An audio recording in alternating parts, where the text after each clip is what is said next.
I'm Jennifer Hilmer. I'm the Invasive Plant Coordinator at Cleveland Metro Parks, and this is such a great pleasure to present this webinar with Mimi Kato, an artist from Japan who is participating from Japan as we speak. So I'll let Mimi introduce herself and off we'll go.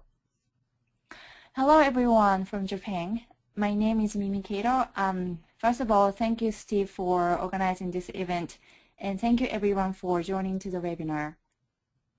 So I think we should start. All right. Let's see here. So the first thing we're going to do is we're going to talk about this project that is called Retro Reflections on Sculpting Nature, and it was an art installation at one of our reservations here in Cleveland Metro Parks at the North Chagrin Reservation.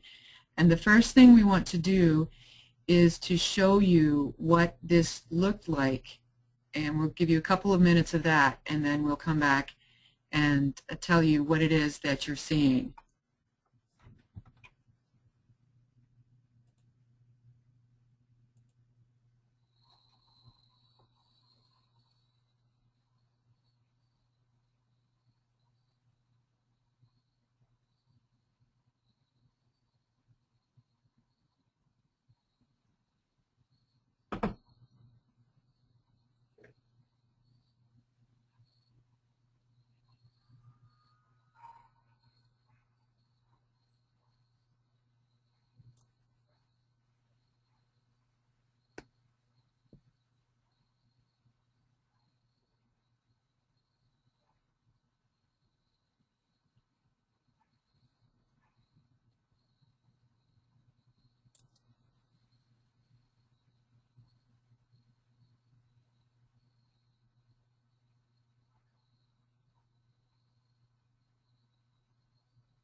Okay, so I like to speak about how this project came to my mind, about the project concept.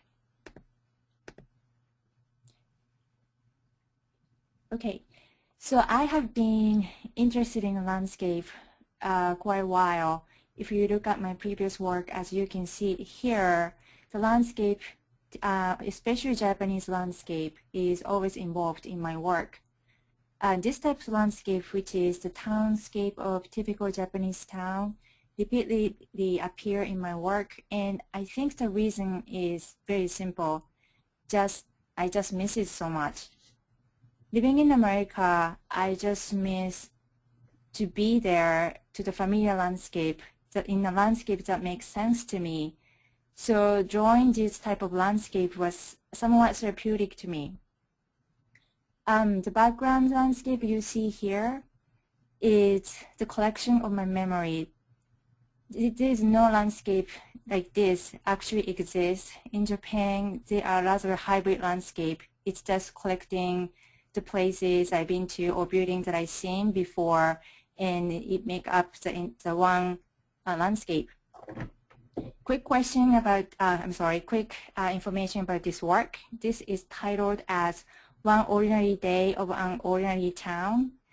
And it's a quite large work. It's a 9-panel work depicting the daily routine and activity of people in this type of setting.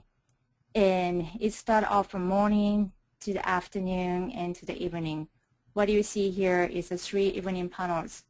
If you like to see entire work, you can visit my website, which I will give you my website at the end of the session. My interest in landscape in general came from my constant relocation. After graduating from MFA program in 2006, I literally moved every single year looking for opportunity such as artist in residency program and also looking for a job. And this was a really great opportunity for me to see the different types of landscape in America. I saw high plain in New Mexico, desert in Texas, old growth in New England, and it was just so wonderful to see this different scenery. This is one thing that I noticed about moving, bouncing around in the country, that was the familiar plants from home, Japan. So you can see here these plants. I'm pretty sure some of you here might have a very not good experience with them. These are labeled as invasive in this country. But for me, finding these plants in American landscape was great because they make unfamiliar landscape familiar to me. Especially Japanese knotweed and autumn olives. I have personal experience from my childhood. For example, Japanese knotweed, every spring we go into the field, we harvest them. My mom cooks wonderful meal out of them. They're really great. Autumn olives, it was my afternoon snack on the way back from school. So I had a really tight memory with these plants.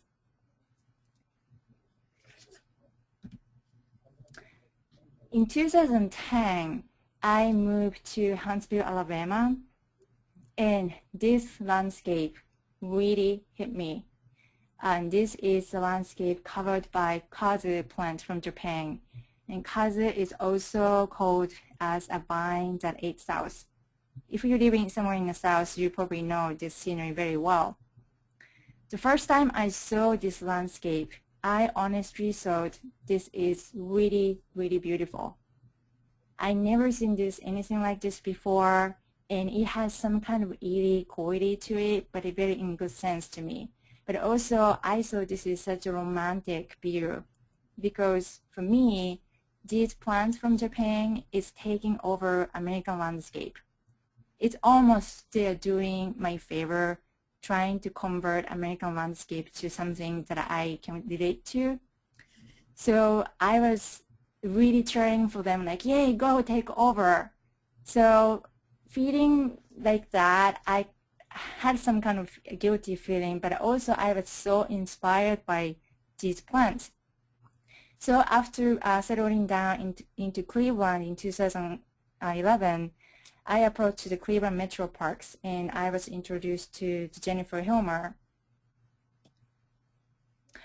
In April 2012, I joined Jennifer's crew for a day just to see what the regular treatment is like. And before going in, I knew that they're going to use herbicide, and I knew that there's some pulling of the weed involved. But I just didn't know how much work those are. So that day, I went in, and my task was just pulling the garlic mustard. And I was pulling and pulling and pulling and pulling in the field, and I look up, and there's still more field covered with garlic mustard, and it just felt so endless, and I was so overwhelmed. And also at the same time, I saw Jennifer and her crew treating the lesser celandine with herbicide, and what they do is such a tedious and meticulous work. They are looking for the little patch of lesser celandine in huge vast landscape. They walk there with a big tank on their back, as you can see in the photograph, and they do the pinpoint treatment, and it's just endless, and they are doing this every single day. So at that point, my interest to the plant a little bit shifted more to the activity of human, like what we do to conserve or construct the landscape we see. So I really wanted to highlight Jennifer and her crew's activity because not many people know what's going on behind this beautiful landscape. When I go to the park, I enjoy the fresh air and beautiful landscape, but I didn't know what I see was a result of the effort of what they're doing. So I thought, okay, I want to highlight these plants that were only the plants that is treated by them. So how can I do that? And by thinking about that, the highlighting instantly came the use of the light. So I decided to mark every plant that was treated by them with some kind of marking, some kind of light-related marking. And by talking to Jennifer, we came to the use of reflectors. And for me, the idea of reflector just made so much sense because when you think about invasive plants, how they get to where they are, there is always a source. And most of the time, the source is our activity. The human brought them there accidentally or intentionally. For the reflector, in order for us to see the reflectors, we have to have the light. So we're going to be the source of the light. So thinking about who is the source, the reflector and invasive plants, the use of reflectors really made sense to me. Okay, so now Jennifer will describe what we did with this idea. So the intriguing part of this project was how to make what is sort of conceptually invisible visible, because for those people who don't pay much attention to plants, invasive shrubs and invasive plants they're invisible. Everything is green, everything is fine on the landscape. And when we do our job well on the invasive plant management crew, you know, physically removing these plants, if we've done our job right, no one really can see or notices where we've been. So the absence of invasive plants is our calling card to know what we've done here. So I want to talk a little bit more about this. Now, can you spot the invasive plants in this picture? And if you can, are you willing to bushwhack through a thicket to remove them? And that's the central question here, is to meet the star of Mimi's project. And there it is, glossy buckthorn. So our objectives on this project were to deal with glossy buckthorn frangula alnus. It's a great example of all the challenges of invasive plant removal. It's a shrub or a small tree which thrives in full sunlight or partial shade, and it tolerates wet soils. It fruits prolifically and it spreads very quickly. And it's a common landscape ornamental and is still widely available in cultivar form. It commonly grows in dense thickets, like you see above, where the light is abundant. And it has a very long flowering and fruiting period, producing abundant fruit. The removal of buckthorn is time-consuming and laborious. And selective treatment can be very painstaking because we need to cut every freshly cut stem with strong herbicides, and we need to do it at the time we cut it. We can't really wait for any more convenient time. But by doing this, we create sort of newly opened habitat which allows more sunlight to come in, which encourages the germination of additional buckthorn seedlings. So for this reason, we think very carefully about where we're going to commit our resources and our time to remove glossy buckthorn at Cleveland Metro Parks. When Mimi and I were discussing where we could do this project, we found the ideal site is at our North Chagrin Reservation next to a very popular nature center where glossy buckthorn dominates the shoreline all around both of these ponds. The site logistics were ideal because we had very high visibility, we had easy access for the crews and volunteers and for visitors, And we also had the pond, which was a reflective body of water, so we could really double the effect of the reflectors. We chose two sites here, one which was close to the parking lot near near a trail, and the second which was directly across from the nature center. There's an observation deck which looks across the water to it. Equally important, we selected a site where we were already doing invasive plant removal at the visitor center, so the reservation staff and administrators were open to the idea of doing an art exhibit. And Mimi was very keen to make sure that we were not creating any extra work for ourselves or going to an area we wouldn't normally treat in order to do our work. It took a lot of people to get this project done. We needed permission and assistance of park operations staff and ground staff for some site preparation. We had to remove some fences to get access to sites, recruiting volunteers, and we borrowed some staff from other programs for the project day. On the treatment day in early August of 2013, we split into two work crews. And as always, we didn't know exactly how much we were going to treat or how many stems we were likely to handle. Our treatment method was our typical mechanical removal, either cutting with hand tools or with power brush cutters, and then cut stem application with glyphosate herbicide. In this project, we cut every single stem that we encountered, so there were many of very small diameter, which adds to the total count at the end. Our staff did our normal treatment. We had volunteer help to haul the buckthorn off-site from where we were working. In the site across from the nature center, where access back to a road was difficult, we piled the brush in the young forest there.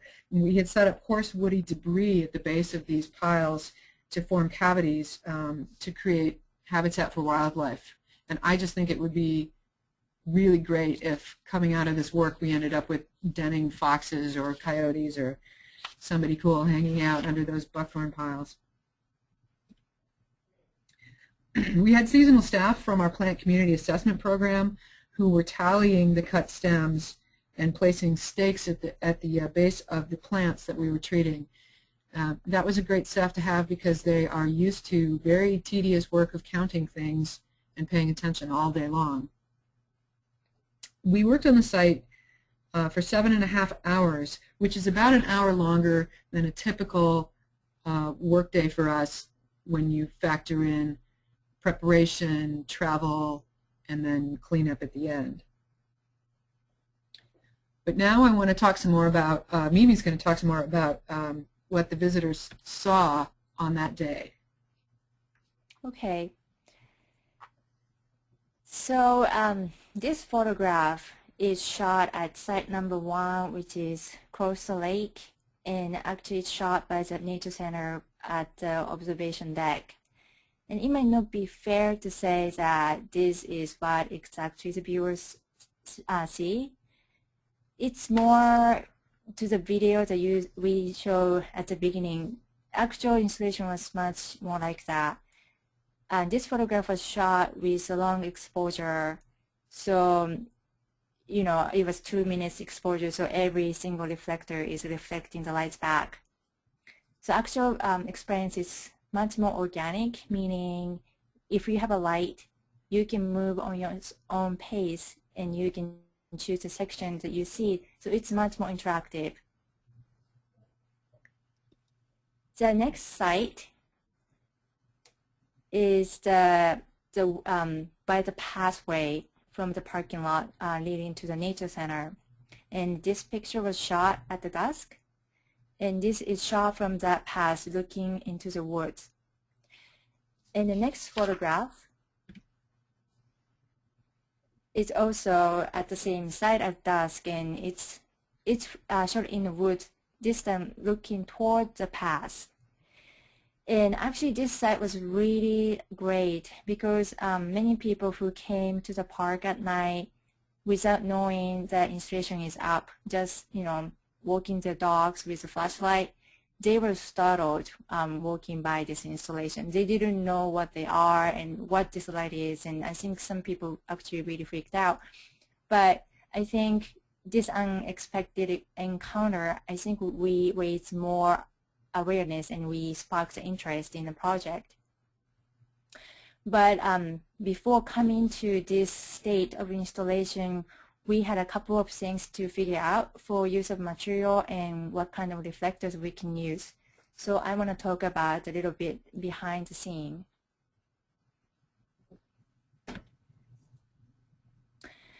So the installation diagram you see here is at site number 1, which is across the pond. And this site was a little more challenging because there was a native grass growing at the shoreline, and all the buckthorn shrub was behind this grass. So originally, I really wanted to install the reflectors close to the stems. But if I do that, the reflectors won't be seen because of this grass. So I have to come up with a way to raise the reflectors up. The solution I came up with was to use the electric conduits. And they were 7 foot tall. They originally came in 10 foot, and I have to cut down to 7. So, we can reach to the top.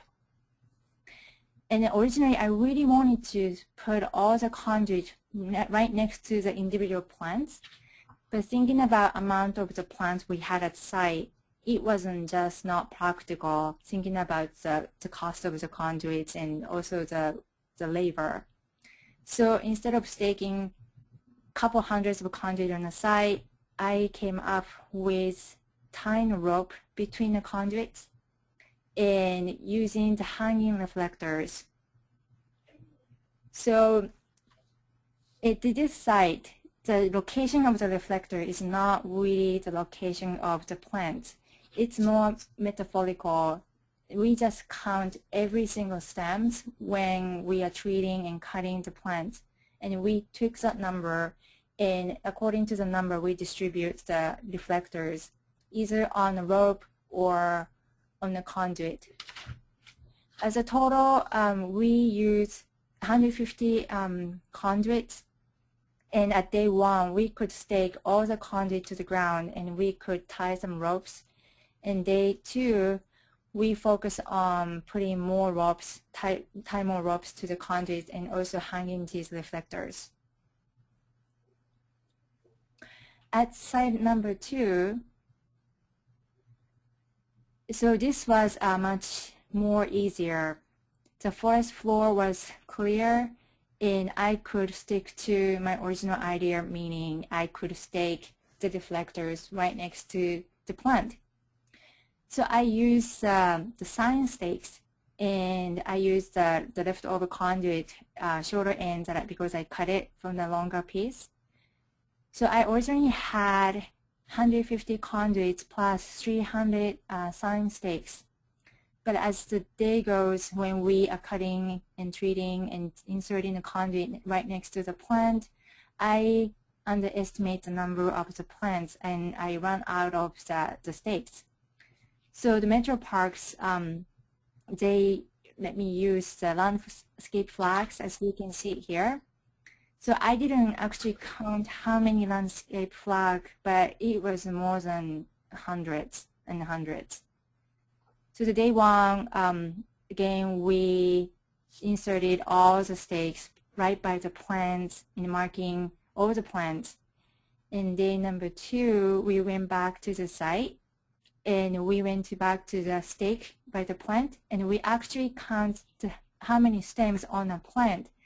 And according to the number, we put the reflective tape on the stake by the plant. There's other things that I needed to consider for use of material. The first thing is, because we worked with so many people, so many volunteer people and staffs, I have to come up with the reflector that is easy to handle for the people. So as you can see here at the bottom of the picture, the 2 below wood block things, that's the hanging reflectors. And I came up with the 5 packs meaning there's a 5 strip of tape wrapped around the blocks, and also the singles. So these 5 and the singles, it made count much easier to hang them on a rope. And sand stick and the zip tie for the hanging reflectors, they are pretty straightforward to use. The stakes just put in the ground, and zip ties just tie, around the rope. So installation went pretty quick. The other things that I needed to consider was if the material was environmentally friendly, because the installation has to be up for 2 months, and it cannot come down or crumble down during this time. So I needed to find the durable material that doesn't leave any trace. So the metal conduits and yard sign stakes, those are metal, they're pretty durable. And hanging reflectors, they are made out of pine blocks, so they were pretty also durable in the rain. And the reflective tapes I used were donated by 3M. And this is a very special heavy-duty hardcore tape. These tape are used for Coast Guard. They put on their boat. So they are very, very stable and durable. And another thing is after installation comes down, we cannot leave anything behind. We had to restore the site to the original condition. So we have to use something very visible in the landscape. So as you can see here, zip tie and ropes, they are very brightly colored. They are neon color, yellow, green, and pink. So we could find it very easily if we dropped it, and it actually really did help. Again, we underestimate the number of the stem to mark by a few thousand. So here you can see Jennifer on the right cutting the tapes. We just have to keep cutting the tapes as we go to progress the installation. And it was really, truly so much stems that we didn't really expect that much. So now Jennifer is going to give some facts and figures. Yes, we learned many, many things about this project, including the dry facts and figures that I think are required for every PowerPoint. So what we did was in those sites, we got about 4,800 stems from the site across the pond, and about 2,800 stems from the site next to the trail. So about 7,600 stems total. I had estimated that we would probably do a couple thousand stems in a typical workday, but I really had no idea. This was very eye-opening, especially because we were, our crew was slightly larger than normal. But for all told, we treated 8/10 of an acre between these two sites, and we used a total of 2.1 liters of a 50% mix of Razor Pro solution. So it was quite a lot of time and not a lot of herbicide. And in the effort expended on those 2 days, we went to a great deal of trouble to make sure we knew how many hours we were expending in a typical workday for the management part, cutting, the treatment, the hauling the stems off site, and then separating from that the number of hours that people were actually installing the reflective markers in the space and the tape. So a total of 15 people working on the shrub removal in 93 hours of time, but the installation itself was 8 to 12 people and about 110 hours in total over 2 days, which does not include the countless hours that Mimi put into this project and all the time she and I were spending talking about how we were going to do this. But another thing we learned from this is that we always know the treatment timing and what to do with biomass are always a consideration in invasive shrub control. We left piles in the woods to the south of the lake or the pond, and we hauled and shipped the biomass from the site closest to the trails at the visitor center. We wanted to try to do something sustainable or make some use of the biomass or what we had chipped up at the end. We had ideas about, providing free mulch to the visitors to the gallery, where there was a side exhibit about this installation that gave people an idea of what they were going to see. But we scrapped the idea of making mulch because we knew that we had fruit, viable fruit, in the mulch. And this brings up one of the challenges that we have doing invasive shrub control as part of the rest of our management. For this project, but this happens all the time, I only have a seasonal crew to do the work during the growing season. We get to our invasive shrubs when we are able to, and since our weed control season, we start with lesser celandine and reed canary grass and garlic mustard, and we proceed through species treatments according to their phenology. Oftentimes the shrubs get stuck in the less than the ideal time to do the work. This worked really well for the exhibit, and we brought a lot of people into the park in September and October to see it. So that part was good. And Mimi spent many, many hours trying to find out how we might put this buckthorn to use or how we might dispose of it properly. We knew mulch would be out. A state agency that should have known better suggested, oh, we'll just burn the biomass.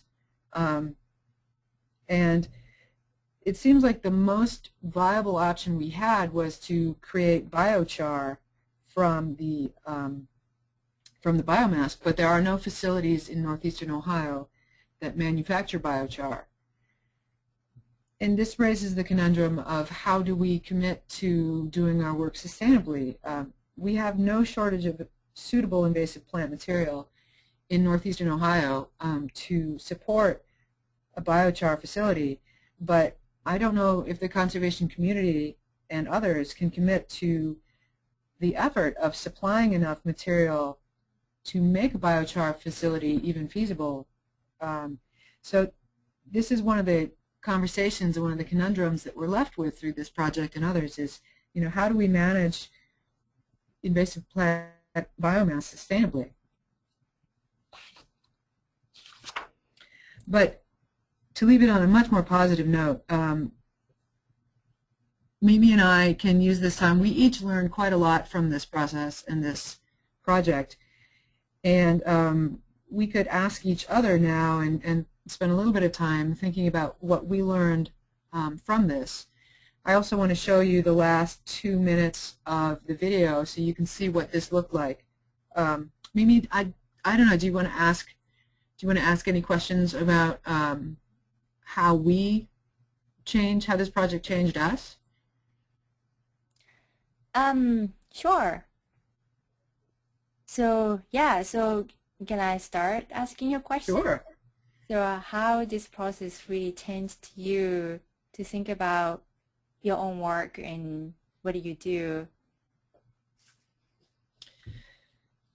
Well, it changes, to me, some of the ways that I think about habitat restoration, and it really changed the way I think about outreach and communication about the kind of stewardship that we do. It's been very interesting to think creatively about what we can do with invasive plants and connecting with the arts community to see what kind of interest we can build for that, and also building support within our agency or other land managing agencies to think about, can we build some connections with an audience that we don't normally reach to with our park programs or to interact with what we've got. And I think the most interesting thing for me was learning a lot and gaining other people's perspective about plants and their relationship with plants. That's been something that also came out of this series of webinars that Steve Manning has put together. And my question for you, Mimi, is how does this change the way you think about your artwork and what you might do next? Okay. Actually, this work really changed my practice as an artist. Before coming into this project, all I did was working in a studio by myself and making a work that I think important or something I can relate to. But I was always interested in doing something more than that, like social practice that dealing with some issues that really matters in a real life, in the real world we live in. So I was so happy that I got this opportunity just to put my foot into it to start with this kind of practice. But also, the other thing I found out was I am a control freak. Like, I like to control every aspect of my work when I work. But this project, especially working with nature and also working with people, sometimes I have to let my control go and I have to just play whatever comes into my plate. So as the end result, the project was more than I could do by myself. It was beyond my expectation. I could never come up with many of these logistics and ideas by myself just working in a studio. So it was really mind-blowing to me, and I really do want to do more collaboration and want to work with this type of work, but I'm not sure exactly what I'm going to do next. But I am interested in more social practice, being in the real world and do my work.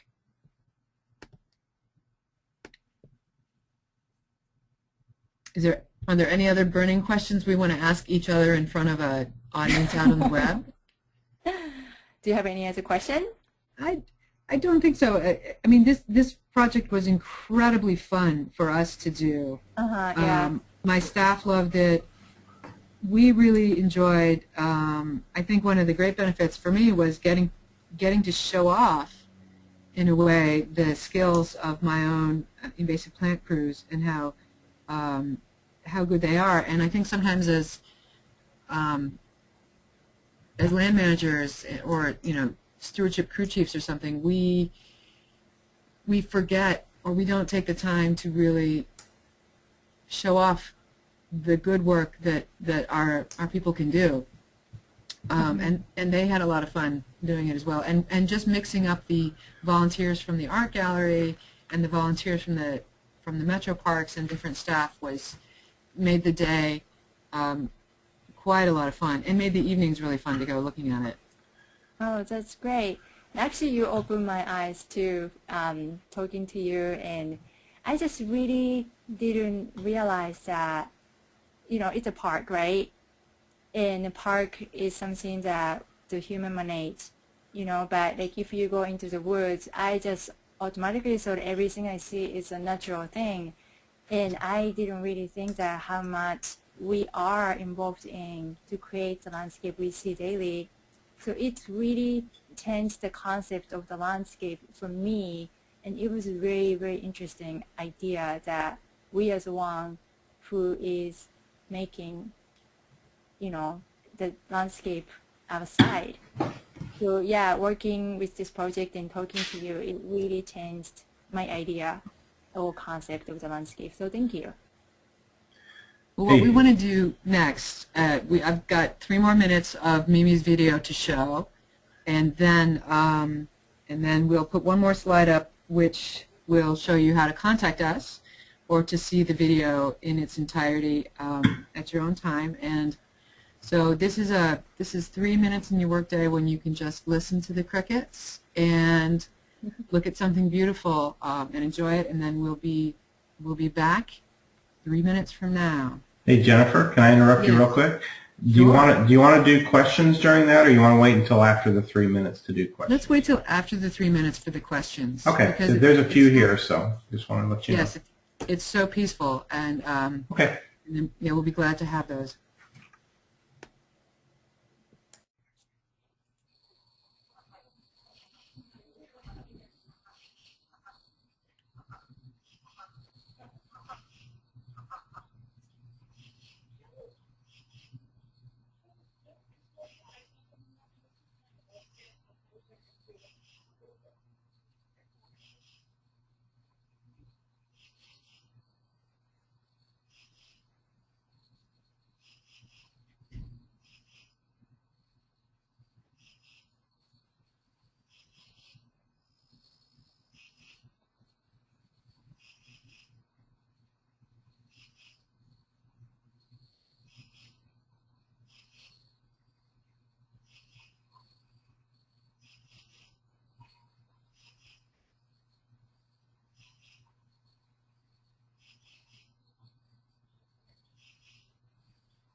The video seems a little jumpy. If you have a time, I really recommend you to come back to see the video on your screen, turn the lights off, and just enjoy with the sounds of cricket and view the video again. So we have time for questions if anyone has any. If not, we'll just keep the crickets on for a while. Jennifer, there's a couple questions that I'll go ahead and relay to you. Jennifer Nelson, I'm going to start with Jennifer, your last question first. She says all four organizers are really great in so many regards when it comes to outreach and community relations around our work. We'd love to share this with co-workers and partners and such. Will there be a recorded version? And the answer is yes. If it works out well, it'll be online at IPC Outreach, and I'll show you that later. She also says, this has been a great presentation. I especially enjoyed hearing Mimi's perspective on Japanese plants in American landscape. Do the speakers have any additional comments on the cultural issues related to invasive species control in diverse communities? We don't often think carefully here about the emotional connections people may have to plants related to their heritage. What a great way to think about it. It's come to my attention at Cleveland Metro Parks that, you know, we do have some, for example, we have reservation near the lakeshore with enormous populations of grapes. And I don't know which species of grape it is, but many visitors to the park are harvesting those grape leaves for food, for their cooking. And we have a policy of not collecting at the parks, but we also, informally look at that, and as far as I'm concerned, if they're taking grape leaves off the plants, fine. Sometimes we'll just turn a blind eye to it. We haven't had any situations of trying hard to get rid of a plant that is really valuable to another community that I know of. What I think we would do is if a community came to us and said, we'd really, we don't want this plant to be destroyed, we understand you don't want it, can we have it? I think we would try very hard to find a way to work with them so they could harvest it, hopefully unsustainably, so they would get rid of it, while coming up with a communication strategy so people know what's going on. Yeah. Another question from Emily Bryant, who I believe is one of our speakers recently. Has the Metro Parks looked into partnering with any local art collectives, such as Creative Upcycle, when pulling invasive plants, or holding a competition to see what creative uses people can find for invasive plants?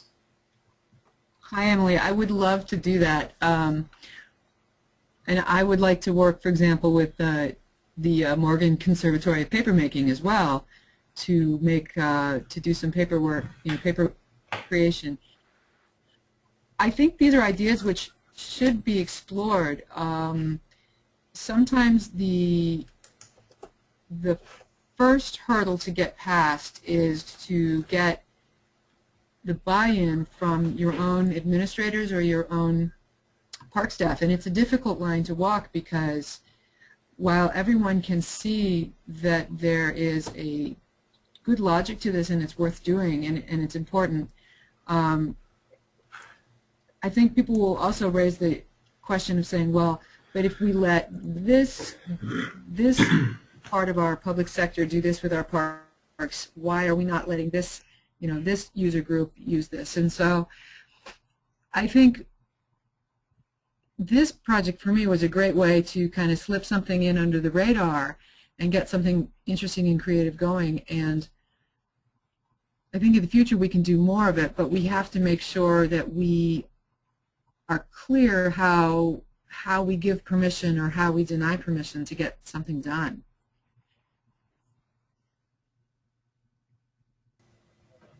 Okay, well that was the questions that have been typed in. I'm sure others may have questions they'd like to email you guys or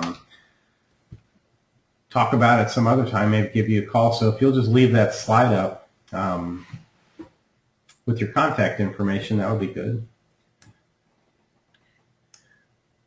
That sounds great. Well, we really appreciate everyone who came today and listened, and we hope that you are all inspired to go out and make something beautiful out of weeds.